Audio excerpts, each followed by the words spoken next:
हम सभी आत्माओं के जनक हैं, वही हमारे पिता हैं।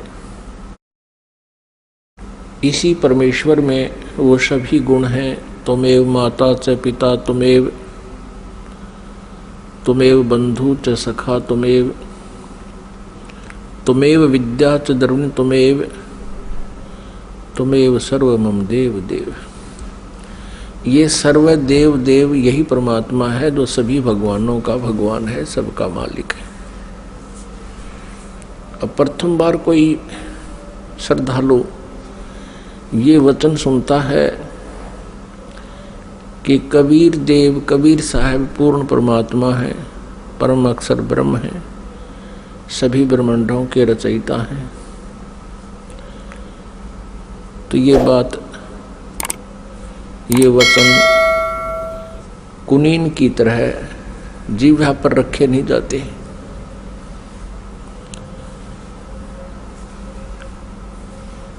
क्योंकि हमने जो ज्ञान सुना हुआ है वो लोक वेद सुन रखे है, वो दंत कथा सुन रखी है। हमने अपने सदग्रंथों का ज्ञान नहीं प्राप्त हुआ हमारे को, क्योंकि हमारे जो गुरुदेव थे हिंदू धर्म के, जो आचार्य थे, गुरु थे, मंडलेश्वर थे, ये तत्व ज्ञानहीन थे। ये सभी ऋषि महर्षि ये तत्व ज्ञानहीन थे। इनको कोई अध्यात्म ज्ञान नहीं था, जिस कारण से हमने परमात्मा की पहचान नहीं हुई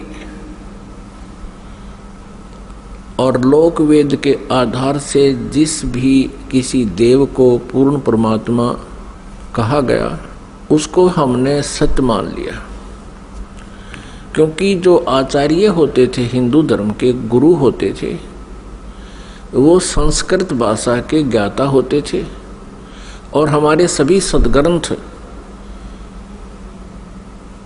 संस्कृत भाषा के अंदर ही लिपिबद्ध हैं। अब बाद में अनुवाद कर दिया गया हिंदी में या अन्य किसी भी लैंग्वेज में, वो बाद की बातें हैं। प्रारंभ में अभी तक ये, प्रारंभ से लेकर अभी कुछ समय पहले तक ये सभी संस्कृत में विद्यमान थे और संस्कृत वाले तो अब भी एज इट इज हैं। अनुवादकर्ताओं ने अपनी अपनी भाषाओं में उनको ट्रांसलेट कर लिया है। अब जिस कारण से जनता जो थी, श्रद्धालु थे,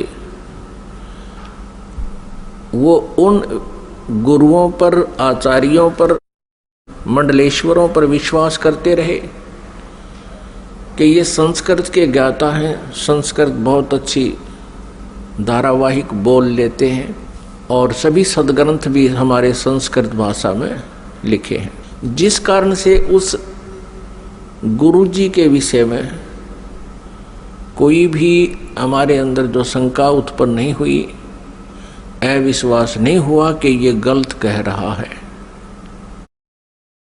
क्योंकि टीचर जो होता है वो विद्यार्थियों को जो भी ज्ञान देता है विद्यार्थियों के लिए स्वीकार्य होता है। अध्यापक से कुछ भी बोल रहा है तो बच्चे उसमें ऑब्जेक्शन नहीं करते, शिरोधार्य करते हैं। एक अध्यापक ने एक कोई प्रश्न का उत्तर इतिहास का बच्चों को पढ़ाया और उस लड़के का पिता भी एजुकेटेड था, लेकिन वो सर्विस नहीं कर रहा था, अपना अन्य व्यवसाय करता था। तो उस लड़के के पिता ने, फादर ने देखा कि जो बच्चे ने प्रश्न का उत्तर लिखा हुआ है वो गलत लिखा है। उसने अपने पुत्र से कहा कि बेटा तुमने ये गलत लिख रखा है। तो लड़के ने उत्तर दिया, नहीं पिताजी, हमारे गुरुदेव ने बोला है ये सही है। तो पिताजी ने कहा, नहीं बेटा इसको ठीक कर लो। तो लड़का बोला, नहीं पिताजी बिल्कुल नहीं करूँगा, ये हमारे गुरुजी ने बोला है, हमारे गुरुजी ने कहा है, हमारे अध्यापक ने कहा है। तो पुण्यात्माओं, आज वही स्थिति आ चुकी है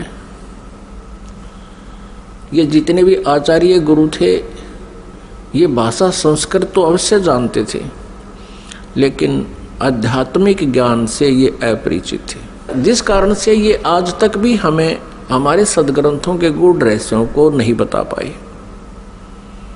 और आज वही तथ्य जो हमारे पवित्र सदग्रंथों में विद्यमान हैं, जन साधारण के रूबरू ये दास करवा रहा है, उनको सार्वजनिक कर रहा है इन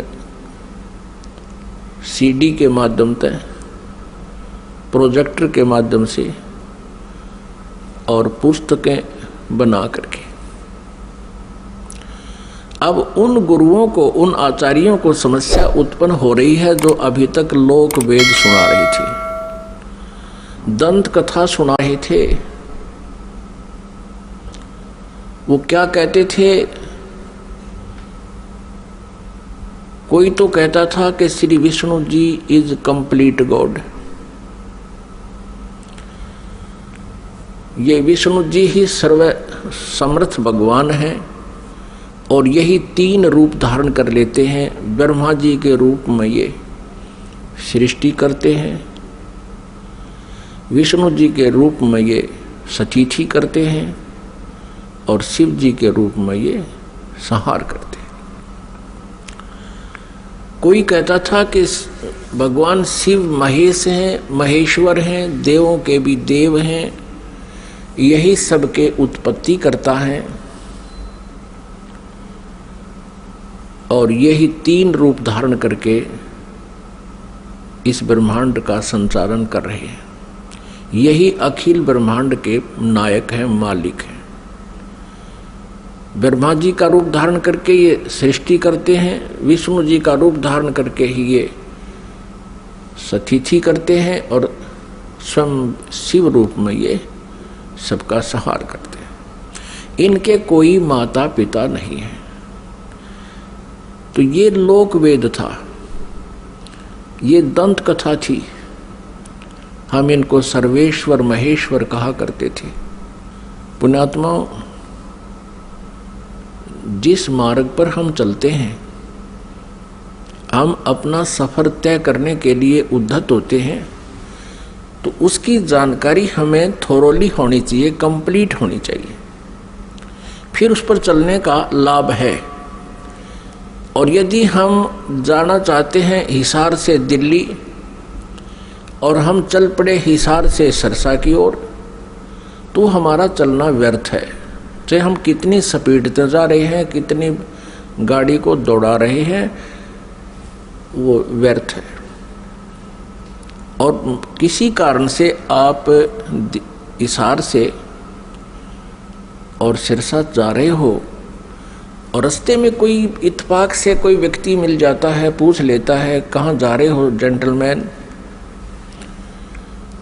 तो आप कहोगे कि हम दिल्ली जा रहे हैं।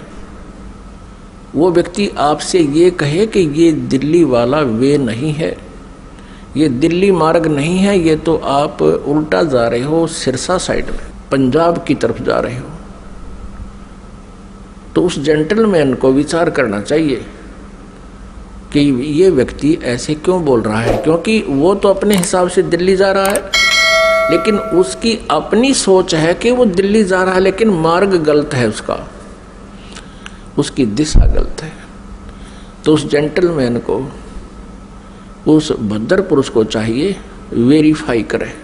और वेरीफाई करने का सबसे इजी तरीका ये है, या तो किसी और व्यक्ति से पूछे और वो भी यही कह रहा है और आपका नहीं यकीन हो रहा, तो फिर मैप देखे, मैप अपना मानचित्र देखे और पूछे मैं कहाँ खड़ा हूँ, तो वो लिखा है शहर का नाम कि आप यहाँ सिरसा आ चुके हो, सिरसा से 10 किलोमीटर दूर खड़े हो। तो फिर मानचित्र भी यही बता रहा है और सामने वाला जो भद्र पुरुष आपको बताना चाहता है कि आपकी दिशा गलत है। तो फिर क्या करना चाहिए? उस समझदार व्यक्ति होगा तो तुरंत मुड़ जाएगा। वो ये ना देखेगा मैंने इतना सफ़र तय कर लिया, अब मेरा क्या बनेगा इतने सफ़र का, वो तुरंत मुड़ जाएगा।